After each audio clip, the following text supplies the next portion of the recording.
A gravação já começou, já.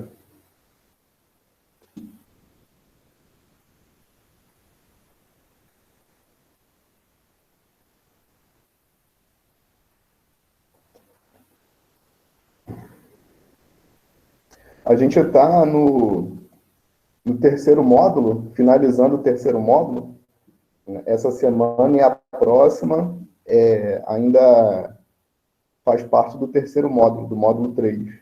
Só que, ao mesmo tempo, a gente já está no quarto módulo também, né? Porque, no caso de vocês, como a gente precisa adiantar aí, né, a carga horária dos professores que trabalham só no módulo 4, então foi necessário antecipar o início do módulo 4. Então, essas 2 semanas, né, a semana que começou, no caso, ontem, e a semana que vem, são 2 semanas aí que pertencem tanto ao módulo 3 como ao módulo 4, tá? Aí, as aulas do módulo 4, a gente vai ter uma alteração de horário aí. Não vai ser mais às 8 horas, vai ser agora às 10 horas, tá? Como a gente ainda está no módulo 3, então a gente continua aí no horário do módulo 3. A semana que vem, pelo módulo 3, né, seria aquela semana de colocar o acadêmico em dia, né, e tal. E aí, pelo módulo 3, é uma semana que não tem aula. Normalmente não tem aula, pelo planejamento. Só que pelo módulo 4, deveria ter, né? Só que eu não vou poder dar aula na semana que vem, porque eu tenho alguns problemas aí para resolver. Tem que ir lá no Rio resolver uns problemas. Então, a aula do módulo 4 da semana que vem, caso seja necessário ter uma reposição, para a gente poder completar o conteúdo, aí eu combino com vocês mais para frente, tá? Mas na semana que vem eu não vou poder dar aula, não. Então vai ser essa semana aí de colocar o acadêmico em dia. Na verdade, eu vou ver se eu consigo lançar a nota de vocês e as frequências também lá no acadêmico, logo até domingo, tá? Justamente para eu poder ficar livre aí na semana que vem para eu resolver meus problemas, tá bom? Então eu vou tentar até domingo à noite tá lançando a nota de vocês do módulo 3, a frequência lá no acadêmico, e aí com isso a gente já tem já aquela carga horária, acredito, né? Ainda tem que conferir isso, mas eu acho que a gente já vai ter aquela carga horária de 75% que vocês precisam aí para poder pedir a antecipação, né, da colação de grau, para quem for pedir, tá? E aí na outra semana, sem ser a semana que vem, a outra, a gente começa aí nos conteúdos do módulo 4, do quarto bimestre, tá? Então a gente vai falar um pouquinho sobre física moderna. Ainda não sei como é que vão ser as avaliações. Geralmente, quando a gente está no presencial, nesse módulo 4, eu passo mais seminário e tal. Só que eu não sei se por aqui isso vai ser viável, né, dessa forma remota.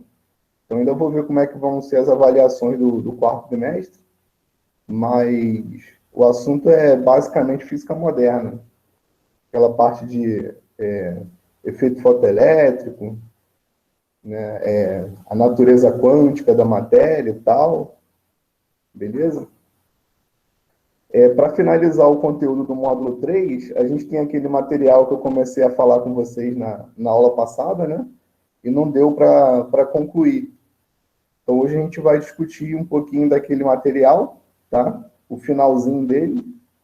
E aí, com isso, vocês têm um conteúdo todo que estão lá nos questionários. Eu já vi que bastante gente já fez o questionário 2, né? Tem até o dia 13, se eu não me engano, até o dia 12 para concluir ele. Na verdade, até o final do dia 12, porque dia 12 é sexta-feira, né? Então tem até o fim da sexta-feira. Hoje a gente vai aqui ainda discutir umas questões do questionário também, tá? Para o caso de alguém que não tenha feito ou tenha tido alguma dificuldade lá no questionário. Ainda tem pouca gente aqui, só tem 23, já são 8h10. Eu vou começar assim mesmo, tá? Eu não sei se o pessoal está achando que eu só vou dar aula 10 horas. Eu deixei bem claro lá na mensagem lá que eu passei para vocês na plataforma e no WhatsApp, né? Eu ia dar aula 8 horas hoje. Na aula passada a gente viu aí como é que fica, né, o campo magnético gerado por um fio conduzindo corrente. Então, se você tem um fio ou qualquer material onde você tem uma corrente elétrica definida ali, você vai ter naturalmente um campo magnético produzido por essa corrente. A gente já aprendeu desde o início aí do terceiro bimestre, do módulo 3, que o movimento de cargas elétricas é responsável pela geração de campo magnético. Então, se você está num certo referencial, onde você tem carga elétrica se movendo, essas cargas elas produzem campo magnético, né? Você está no referencial onde a carga está parada, aí não tem campo magnético nenhum produzido por essa carga. Mas se você está observando a carga e ela está se movendo, então ela vai produzir campo magnético. A gente viu que no caso de um fio conduzindo corrente, a gente tem aqui nessa figura uma corrente que sai do plano da tela, né? Que sai do plano do quadro aí, do papel, da folha. Essa corrente ela acontece num sentido tal que o campo magnético que ela produz vai estar girando aqui, ó, no entorno desse fio, né? O campo magnético ele tem essa simetria de giro aí, né? A simetria meio que não é radial, é uma simetria chamada axial, né? Tem essa forma aí de giro no entorno do elemento que está produzindo o campo. Tá? Então, se a corrente sai do plano da tela, esse campo magnético ele gira no sentido anti-horário, que é o que a gente está vendo aí. Né? Aí segue aquela regrinha da mão direita que a gente já aprendeu, né? Os dedos eles vão estar girando no sentido do campo, enquanto que o polegar aponta no sentido da corrente. Então, se você coloca o seu polegar apontando para você, né, os outros dedos eles vão estar girando aí, né, se você obedecer, né, a forma natural da sua mão, no sentido anti-horário. Tá? Então, essa corrente que sai do plano da tela produz um campo magnético que está girando no sentido anti-horário. Se a corrente entra no plano do quadro, e daí você coloca o seu polegar apontando no sentido da tela do computador, os seus dedos vão estar girando no sentido horário, né? E aí o campo magnético ele acontece no sentido oposto. Tá? Então, se a corrente vem do plano da tela, o campo magnético gira no sentido anti-horário. Agora, se a corrente vai para o plano da tela, para dentro da tela, no caso, que é o que simboliza esse X aqui, que tem uma corrente que está entrando, né? Aí o campo magnético ele vai estar girando no sentido horário, tá? Seguindo a regra da mão direita aí. E a intensidade desse campo magnético depende de duas coisas, né? Vamos supor, o campo magnético aqui, esse vetorzinho que está nesse ponto. Né? Como é que eu faço para determinar o módulo desse campo magnético? Esse módulo ele depende de duas coisas. Depende da distância que você está em relação ao fio e depende da intensidade de corrente que está fluindo por esse fio aqui. Tá? Então, a intensidade do campo, logicamente, vai ser tão maior quanto mais intenso for a corrente que passa por aqui, né? E vai ser tão menor quanto maior a distância que separa o fio do ponto onde eu estou querendo determinar aí o módulo do campo magnético. Tá? Então, esse campo magnético ele é diretamente proporcional à corrente, ou seja, se a corrente dobra, o campo dobra. Se a corrente triplica, o campo triplica. E é inversamente proporcional à distância. Tá? Então, se a distância dobra, o campo magnético vai cair a metade. Se a distância triplica, o campo magnético cai a terça parte, né, dividido por 3. E assim sucessivamente. Tá? Isso está relacionado com a lei que a gente chama de lei de Ampère. Tá? Por isso que essa regrinha da mão, que a gente está vendo aqui ilustrado na figura, é chamada regra de Ampère também. Tá? Então, a gente está vendo aqui bem direitinho como é que funciona a regra, tá vendo? Você coloca o seu polegar na direção da corrente. Então, aqui na figura A, você tem uma corrente que está subindo esse fio, tá? Aí, o giro dos dedos no entorno do polegar indica o sentido da corrente, do campo magnético, tá? Então, se a corrente sobe, as linhas do campo magnético giram aqui no sentido anti-horário, tá vendo? Se você olhar de cima, né? E se a corrente desce pelo fio, as linhas de campo magnético vão estar girando no sentido horário. Você está olhando aqui de cima também.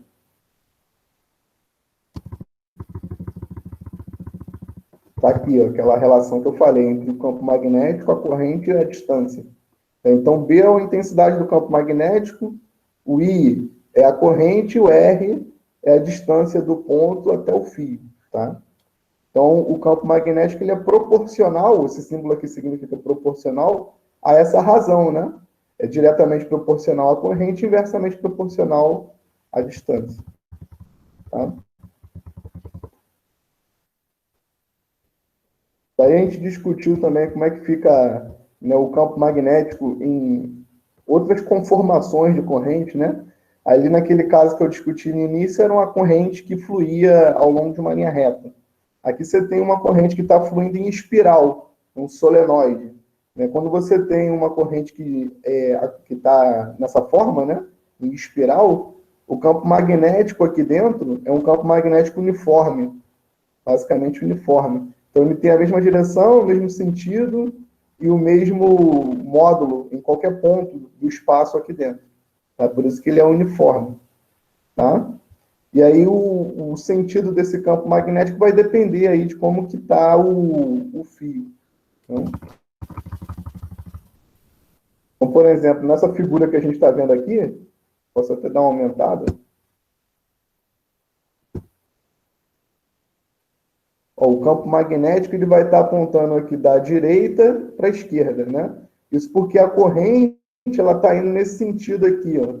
Ela começa aqui pela frente, depois ela vem lá para trás e fica enrolando aí nesse material, né? Então, se a gente for usar aquela regrinha da mão, né? Coloca o polegar no sentido da corrente. A gente vai ver que por dentro dessa mola, por dentro dessa espiral, os seus dedos eles vão estar girando aí, ó, no sentido sul-norte, né, da direita para a esquerda. Por isso que aqui, nessa configuração, nessa forma de enrolamento, o campo magnético no interior do solenoide é da direita para a esquerda. Tá? Olha para esse primeiro fio aqui do enrolamento, do solenoide. Você coloca o polegar ali em cima. Por dentro, a sua mão está girando no sentido de sair ali da direita para a esquerda. Tá? Se o fio estivesse começando por trás, aí seria o contrário, né? Vamos ver as outras figuras que a gente tem aqui. Aqui, ó. Tá vendo? O fio começa pela frente, a corrente está indo daqui para lá. Então, se você pega o seu polegar e coloca na direção da corrente, logo aqui no início, a sua mão, por dentro do solenoide, vai estar indicando aí o sentido da direita para a esquerda. Então, o campo aponta no sentido da direita para a esquerda, de F para G aqui. Tá? Se você tem um fio que vem no sentido oposto, ó, coloque o seu polegar aqui na direção da corrente, nesse primeiro fio. Tá? Para onde que a tua mão vai estar indicando? O polegar vai estar apontando para baixo, porque a corrente é para baixo. Os outros dedos, dentro do material, está entrando ali desse ponto G para o ponto F, né? Então, o campo magnético aqui vai da esquerda para a direita. Tá?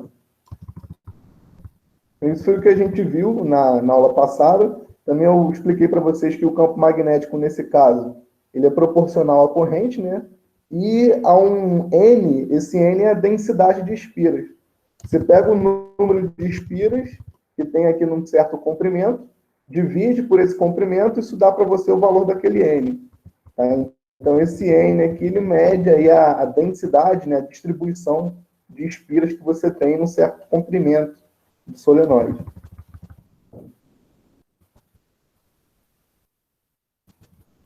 E aí, agora, na aula de hoje, a gente vai discutir o princípio da indução. Então, a gente viu na aula passada que, dado uma corrente elétrica, ou seja, dado um fluxo de cargas elétricas, né? Você tem cargas elétricas se movendo, isso produz campo magnético. Né? O princípio da indução é o princípio recíproco, né? É o contrário. Como é que eu posso produzir corrente elétrica com campo magnético? É isso que a gente vai discutir, então, na aula de hoje, tá? Nessa aula sobre indução magnética, que é o último assunto aí que a gente vai ver sobre magnetismo. Tá?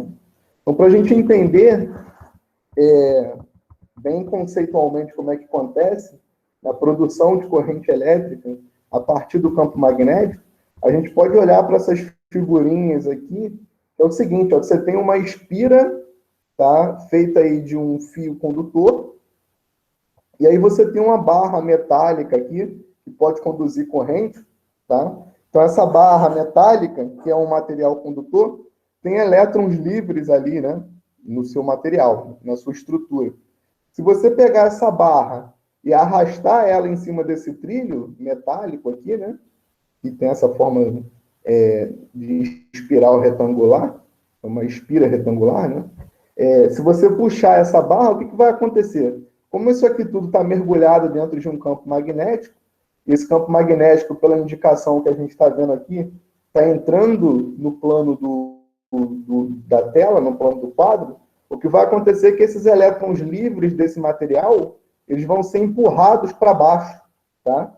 Usem aí a regra da mão que a gente já aprendeu lá no início do módulo 3 e observem que os elétrons livres desse material eles vão ser empurrados para baixo, né, se você puxar essa haste metálica nesse sentido que está indicando aqui a figura. Tá? Eu estou puxando a haste metálica para a direita. Então, se você usar a regra na mão, né, ó, velocidade, campo, polegar para cima, como as cargas elétricas são negativas, né, os elétrons eles são negativos, então eles vão se mover para baixo. Tá?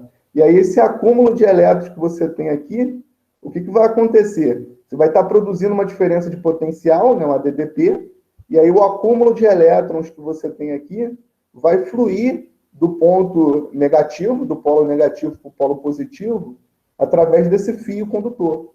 Ó. Então, se eu puxo essa barra, os elétrons descem, daí eu estabeleço uma diferença de potencial, e aí esses elétrons livres que ficaram aqui na parte baixa, eles vão ser arremessados, né, conduzidos para cima, por esse fio metálico que está aqui na espira. Tá? A mesma coisa acontece se você empurrar a haste no sentido oposto, né?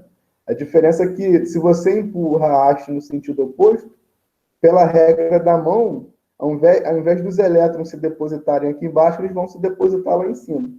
E aí você vai ter, de novo, uma diferença de potencial, e, de novo, esse fio aqui vai conduzir os elétrons do polo positivo para o polo negativo.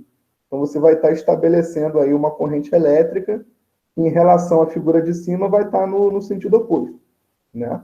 Então, aqui você tem uma corrente, como a gente sabe, a gente já aprendeu, né? Se os elétrons saem daqui pelo fio e chegam lá em cima, significa que a corrente que se estabelece ali, ela tem um sentido oposto, né? A gente já aprendeu que o movimento real dos elétrons é oposto ao sentido que a gente convenciona para a corrente elétrica, tá? Então, se os elétrons eles vão vir daqui para cá, então tem uma corrente que está aí apontando para a esquerda, né? Agora, se os elétrons eles vão daqui para cá, de cima para baixo, seguindo esse caminho, então você tem aí uma corrente no sentido oposto, uma corrente que vai estar apontando para a direita, nessa parte de cima aqui do fio. Então, o que a gente está observando é o seguinte: toda vez que eu arrasto essa haste em cima desses trilhos metálicos aqui, né, desse fio metálico, eu consigo estabelecer uma corrente elétrica nessa espira, tá vendo? E se a gente for perceber bem, o que está acontecendo aqui é o seguinte, ó, a quantidade de campo magnético que atravessa a área interna dessa região vai estar aumentando ou diminuindo, né? Ou seja, a quantidade de linhas de campo magnético através dessa área vai estar variando conforme o tempo passa, tá? E aí o que se percebeu, né, o que Faraday percebeu, por isso que é chamada lei de Faraday, né, é que a variação do fluxo desse campo magnético através dessa área é que é responsável pelo surgimento da corrente elétrica, tá? Então, se eu deixo a haste parada, ou seja, sem estar arrastando ela nem para frente nem para trás, não tem corrente elétrica nenhuma fluindo aqui. Isso é correspondente, né, ao fato de que não tem variação de campo magnético no interior dessa área, dessa região. As linhas de campo, a quantidade de linhas de campo, não muda se eu não movimentar essa haste aqui, seja para fora ou para dentro. Agora, a partir do momento que eu movimento essa haste, a quantidade de linhas de campo que atravessa essa região vai estar variando no tempo, tá? E é essa variação da quantidade de linhas de campo dentro dessa região que estabelece, que produz a corrente elétrica na espira, tá? Então, o que a lei de Faraday diz, né? A gente vai ver a expressão matemática daqui a pouco, mas em palavras, o que a lei de Faraday diz é o seguinte: a variação do fluxo do campo magnético no interior de uma espira fechada produz corrente elétrica nessa espira, tá? Não basta que eu tenha fluxo de campo magnético. É necessário que esse campo magnético, esse fluxo de campo magnético, esteja variando no tempo, a intensidade dele, tá? Então, a primeira coisa que a gente pode fazer para representar isso matematicamente é definir, né, uma expressão para determinar esse fluxo, né? Como é que a gente calcula o fluxo, ou seja, como é que a gente quantifica o fluxo. É isso que a gente vai ver agora, tá? Então, a definição de fluxo de campo magnético é dada por essa expressão aqui, tá? Primeiro, a gente pode observar essa figura, né? Então, o que a gente tem aqui? A gente tem uma certa área, tá? A fronteira dessa área, essa linha, né, que delimita essa área, pode ser, por exemplo, um fio condutor. Isso aqui é um fio condutor, tá? Fechado. Por isso que é uma espira, tá? E aí o campo magnético está atravessando, tá vendo? Esse vetor B aqui está atravessando essa área. Ele está atravessando, aqui nessa figura, formando um certo ângulo com a reta normal a esse plano aqui definido pela espira, tá? Então, a gente define o campo magnético, o fluxo de campo magnético, né, através dessa expressão que a gente está vendo aqui, tá? Então, o que essa expressão está dizendo para a gente? Ó? Você pega a intensidade de campo magnético que está passando por aqui, né? Você pega o valor do campo magnético, multiplica pela área dessa região, e aí multiplica pelo cosseno desse ângulo, isso dá para você a medida do fluxo do campo magnético através dessa área, tá? Então, esse fluxo de campo magnético, ele é representado por essa letra φ, aqui é uma letra do alfabeto grego, tá vendo? Φ, que representa fluxo, tá?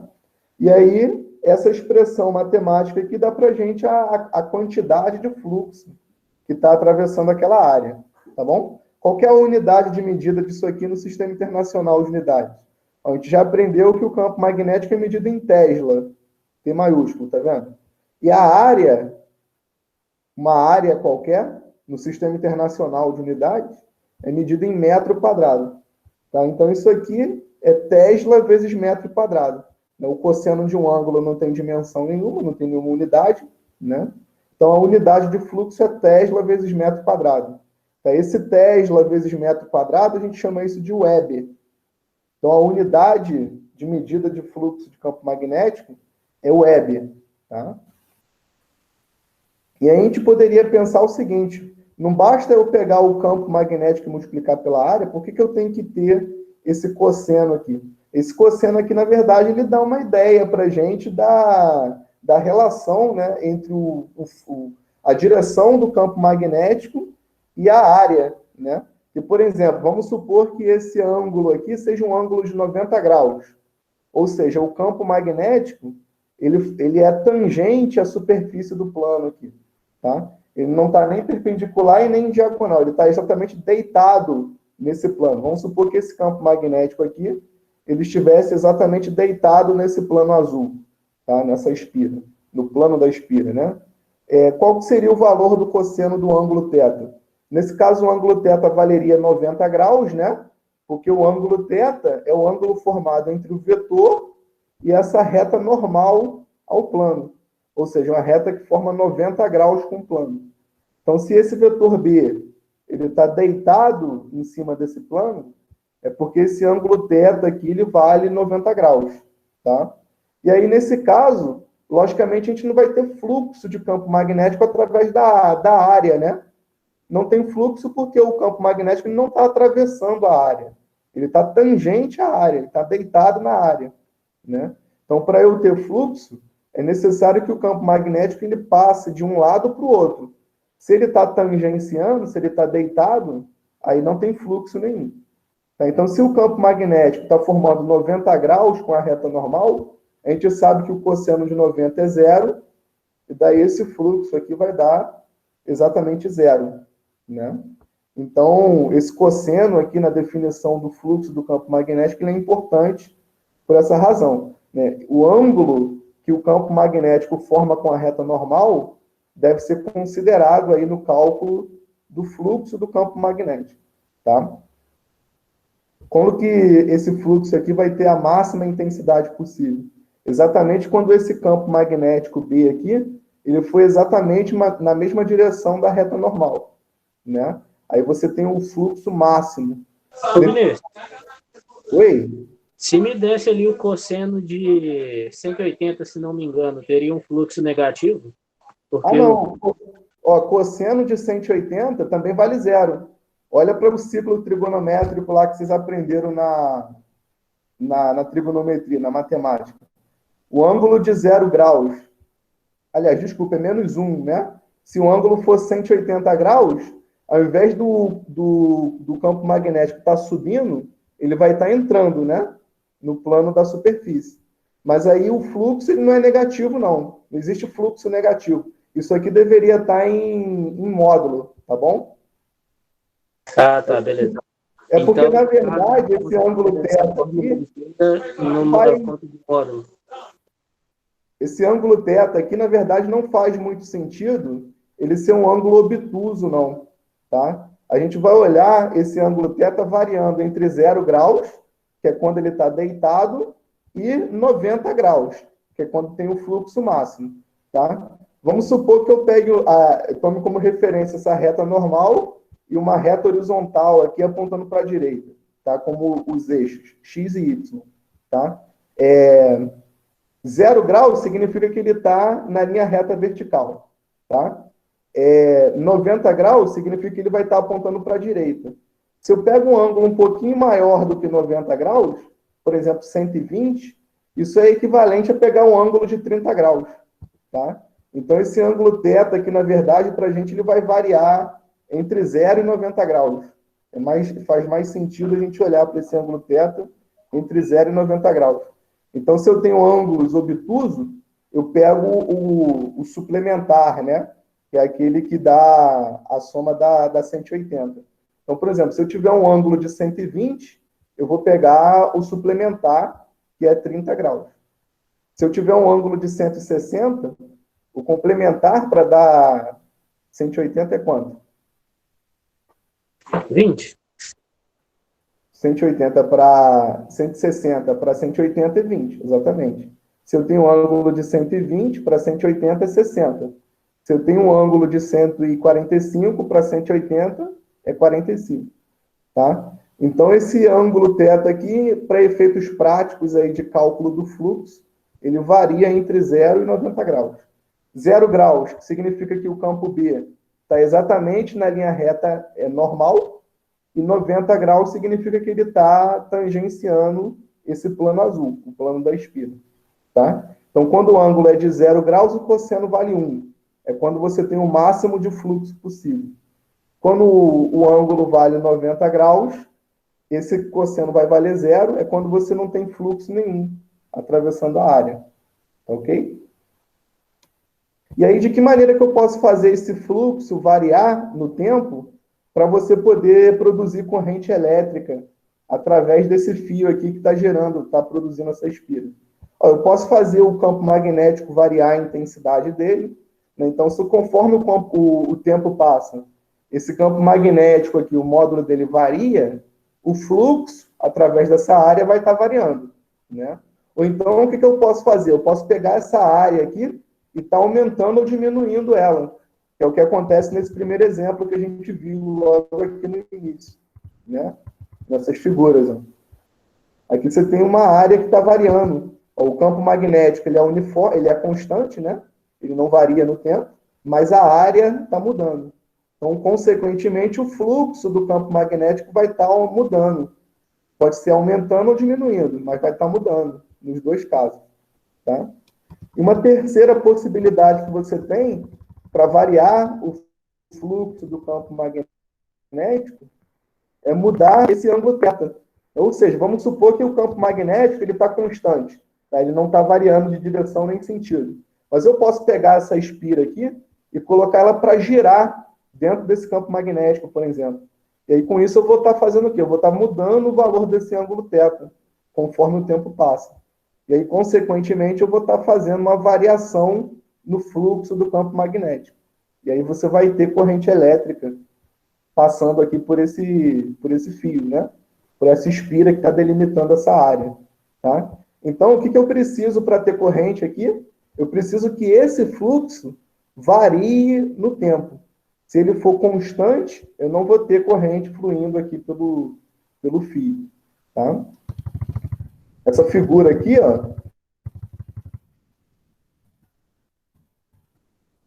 a gente está vendo aqui na direita, está mostrando aí uma forma de você produzir corrente. Ó. O que está variando aqui daquelas três grandezas, né? Campo magnético, área e ângulo. Nessa figura, o que está variando para produzir corrente? É a intensidade do campo magnético que atravessa a espira. Porque eu tenho um ímã aqui, né? O ímã ele tem polo norte e polo sul. Eu sei que a intensidade do campo magnético perto do ímã é mais intenso do que longe do ímã, né? Então, se eu pego esse ímã e fico aproximando e afastando da espira, o que eu vou estar fazendo é alterando a intensidade do campo magnético aqui dentro. Consequentemente, o fluxo do campo magnético que atravessa essa área vai estar variando no tempo. E aí, consequentemente, eu vou ter uma corrente elétrica fluindo aí por esse fio, tá? Então, existem diversas maneiras de você poder produzir um fluxo de campo magnético variado, tá? Ou você muda a área, ou você faz o que está acontecendo aqui, né? Mudar a intensidade do campo magnético, ou então você muda a posição relativa entre a espira e o campo magnético, fazendo aquele ângulo θ variar no tempo. Qualquer uma dessas possibilidades vai te produzir uma variação do fluxo que vai gerar uma corrente elétrica. Tá? E aí, se eu tenho corrente elétrica, eu tenho uma diferença de potencial naquele fio ali estabelecido, né? E aí, como é que a gente determina essa diferença de potencial? Aqui essas figuras estão mostrando isso que eu estou falando, tá vendo? Nessa primeira figura, o campo magnético ele está formando um ângulo de 0 graus com aquela reta normal, vertical em relação ao plano, né? E aí, se eu for mudando a posição do plano, aquele ângulo θ vai variando, né? Ó, daqui para cá, do C para o B. Eu mudei um pouquinho a posição da espira em relação ao campo magnético. Mudei o ângulo θ. Consequentemente, houve uma variação de fluxo, né? O fluxo mudou de intensidade. Nessa outra figura daqui, o campo magnético está de tal forma que ele está formando um ângulo de 90 graus com a reta normal. Tá vendo? O plano ele é tangente ao campo magnético. Então, não tem fluxo nenhum atravessando a área. Aí, consequentemente, o fluxo aqui é 0, né? E aí, se eu for mudando a posição relativa da espira em relação ao campo magnético, você vai ter essa variação de fluxo aí, tá? E aí, como é que fica a diferença de potencial produzida no fio? A diferença de potencial produzida no fio é dada por essa expressão que a gente está vendo aqui. Esse epsilon é a força eletromotriz, né? A DDP, produzida no fio. Essa DDP ela vai ser dada pela variação do fluxo dividido pela variação de tempo. Tá? Então, vamos supor que variou 10 Weber em 5 segundos. Qual que é a DDP que eu vou estar produzindo ali? 10 por 2 dá 5. Então, essa DDP aqui é uma DDP de... Aliás, eu falei que a variação de fluxo é 10 e o intervalo de tempo é 5, né? Então, vamos supor que eu tenha 10 Weber de ΔΦ, de variação de fluxo, e 5 segundos. Em 5 segundos. Qual que é o valor da FEM, da força eletromotriz, ou da DDP, né, que é a mesma coisa? 10 por 5, que dá 2. 2 volts. Tá? Isso aqui é medido em volts. Então, essa é a regrinha aí para o cálculo da... Na verdade, isso aqui que a gente está vendo nessa expressão, se a gente for pegar outros livros, né, vocês podem encontrar a mesma expressão com um sinal de menos na frente, tá? Na verdade, esse sinal de menos ele não é muito importante, não. Ele diz respeito ao sentido da corrente, né? Então, quando a variação do fluxo é positiva, ou seja, quando o fluxo aumenta, a corrente ela vai num certo sentido. Quando a variação do fluxo é no sentido de diminuir, né, ele diminui, aí a corrente vem no sentido oposto. Então, isso tem a ver com uma lei chamada lei de Lenz, associada à lei de Faraday, que a gente não vai entrar nesse detalhe, não. Então, o sentido, o sinal aqui da frente pode ser positivo ou negativo, não importa muito, não, tá? O importante é o valor absoluto, o valor imóvel. Então, a variação do fluxo, dividido pela variação de tempo correspondente, dá a DDP no fio, tá? Aqui tem até um exemplozinho bem simples de aplicação disso aí, né, que diz o seguinte, ó, suponha que na figura 24.7, eu não sei onde está essa figura, mas não importa a figura, né? O que a gente vai ver na figura é uma variação de fluxo de campo magnético, tá? O ímã, a uma certa distância da espira, esteja estabelecendo através dele um fluxo de 1,2 vezes 10 a menos 2 UL. Aproximando rapidamente o ímã, ou seja, aumentando a intensidade do campo magnético, né? O fluxo passa a 4,6 vezes 10 a menos 2. Você viu? Aproximou o ímã, o fluxo aumentou. De 1,2 passou para 4,6. Se essa variação ocorrer no intervalo de 0,10 segundos, determina o valor da FEM, força eletromotriz, ou DDP, induzida na espira. Então é só fazer essa continha, ó, ΔΦ sobre ΔT. O ΔΦ é a variação do fluxo. Você pega o fluxo final, menos o fluxo inicial, e divide pelo intervalo de tempo. Tá? Então, 4,6 menos 1,2 dá 3,4, né? Então, isso aqui dá 3,4 vezes 10 a menos 2, divide por 0,10. O resultado é uma força eletromotriz de 0,34 volts. Tá? E aí, se o fio tem uma resistência de 2 ohms, qual que é o valor da corrente que vai passar por esse fio? Aí é só a gente aplicar aquela lei de Ohm, que a gente aprendeu lá nos circuitos elétricos, né? A DDP é a corrente vezes a resistência. V igual a RI, né? V igual a RI. O V aqui é o epsilon, é a força eletromotriz, tá? Então, se eu pego a força eletromotriz, que é 0,34, e divido pela resistência, que é de 2 ohms, isso dá para mim a intensidade de corrente, nesse caso aí 0,17 ampere. Tá? Então, se esse fio, né, fechado, em formato de espira, né, através da qual passa essa variação de fluxo, qual que vai ser a corrente que eu vou ter ali? Considerando que a resistência do fio é de 2 ohms. A corrente que eu vou ter ali é de 0,17 ampere. Né? Aí, se eu faço um fluxo mais intenso, essa corrente aumenta. Tá? Se eu faço um fluxo menos intenso, a corrente diminui. Tá ok?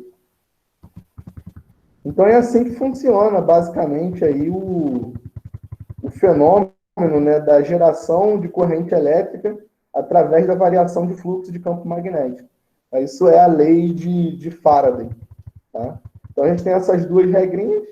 Essa para o cálculo da DDP, da diferença de potencial que você gera no fio. E, para calcular essa DDP, você precisa do fluxo do campo magnético. É definido por essa expressão daqui de cima. Tá? A gente tem, até trouxe aqui para a gente discutir, nesse questionário 2 aqui, duas questões sobre isso, né? Vamos discutir aqui rapidinho, são questões bem simples. Ó, suponha que uma espira retangular de área 2,4 vezes 10 a menos 1 metro quadrado, imersa em uma região onde existe um campo magnético, né, cuja intensidade é 3 vezes 10 a menos 2, perpendicular ao plano, ou seja, um ângulo θ vale 0 graus, né? Cosseno vale 1. De acordo com as informações, determine o fluxo do campo magnético. É muito simples, você só tem que multiplicar esses dois números. Né?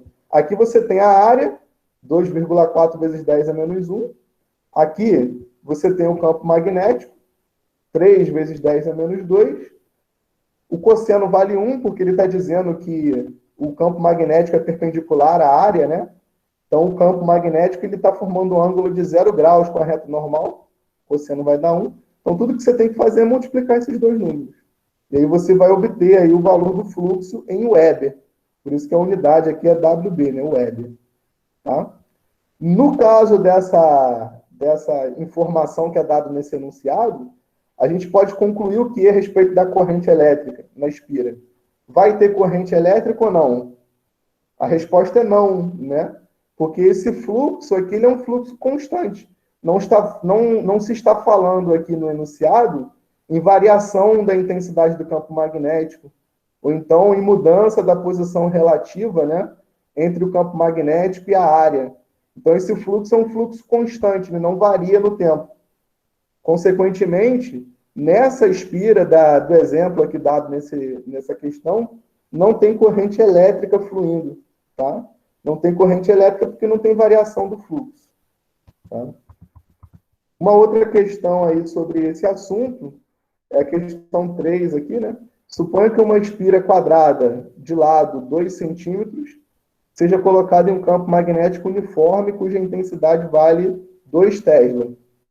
Determine o fluxo nessa espira quando ela for colocada perpendicularmente às linhas de campo magnético. Ó, de novo, o ângulo entre o campo magnético e a reta normal, a espira é de 0 graus. Então, o cosseno vai dar 1. Então, tudo que eu tenho que fazer é pegar o campo magnético e multiplicar pela área. Né? Qual que é a área aqui no caso? 2 centímetros por 2 centímetros. A espira é quadrada, está dado aqui que é quadrada. Então, ela tem 2 por 2. Então, eu passo isso para metros, dá 10 a menos 2, né? 2 vezes 10 a menos 2 metros. Multiplico 2 vezes 10 a menos 2 por 2 vezes 10 a menos 2. Dá 4 vezes 10 a menos 4. Multiplico por 2 e tal. Aí você obtém aí o valor do fluxo. Tá? Qual desses que é aqui? Então, é só multiplicar a área pelo campo magnético, você vai ter o fluxo. De novo, como ele não está falando aí em variação do fluxo conforme o tempo passa, então, para o exemplo aqui, dado nesse enunciado, a corrente elétrica no fio seria nenhuma, seria zero, porque não tem variação do fluxo. Mas vamos supor que num certo instante inicial o fluxo do campo magnético, a intensidade do campo magnético é 2. E daqui a um certo intervalo de tempo, esse campo magnético passa para 4, vamos supor. Aí houve variação do fluxo. E aí você vai ter uma corrente fluindo na espira, que vai ser dado aí de acordo com aquela regrinha que a gente viu ali em cima, né? Primeiro eu acho a DDP. Primeiro eu acho a DDP através dessa regrinha aqui. Uma vez que eu tenho a DDP, eu uso a lei de Ohm, né? DDP é resistência vezes corrente, e aí eu determino a corrente que está fluindo naquele fio. Tá? Então, resumindo, para finalizar aí, para você ter uma corrente elétrica estabelecida numa espira, né, condutora, você precisa de variação do fluxo do campo magnético através da área dessa espira. Não basta ter o fluxo, é preciso que esse fluxo varie no tempo. Tá?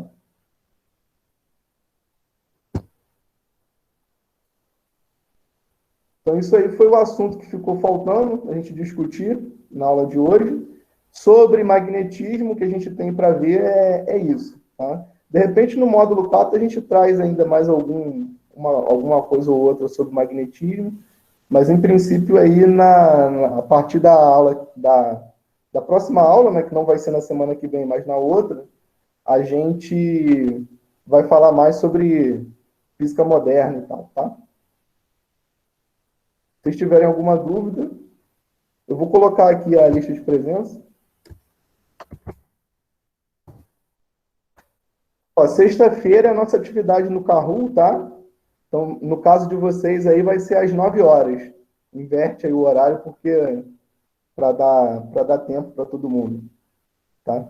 Então, vocês, Química e Informática, na sexta-feira, dia 12, às 9 horas, a gente vai fazer uma atividade no Kahoot aí para fechar a nota do terceiro bimestre, tá?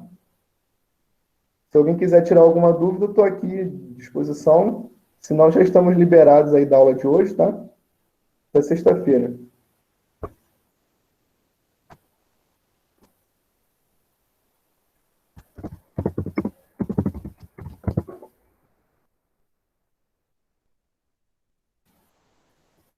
Não deixem de ir à atividade do Kahoot, não, porque eu não vou poder dar atividade de recuperação, não. Hein?